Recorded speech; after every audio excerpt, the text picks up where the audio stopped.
Artificial cervical disc replacement surgery is very safe. I was the principal investigator for several clinical trials, and 2 new ones now at the moment, where we're investigating these devices. I have to say that the cervical artificial disc replacement is one of the safest procedures we do in spine surgery. It's actually the easiest to recover from. It's the least painful surgery you can undergo. Rehabilitation is quite quick. So in 2 to 3 months, usually patients are back in their full activity modes with no more arm pain and no more neck pain. That's the typical scenario. It is a very safe implant to put in. There are some tricks as a surgeon to make sure that there are no bone spurs or osteophytes in the way while we're inserting the disc that can be cracked or dislodged, and that your bone quality is healthy. But these are things that usually we predetermine.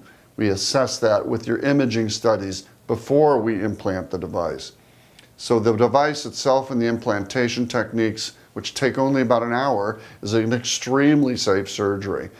I've had no significant issues with implanting the device in any of my patients.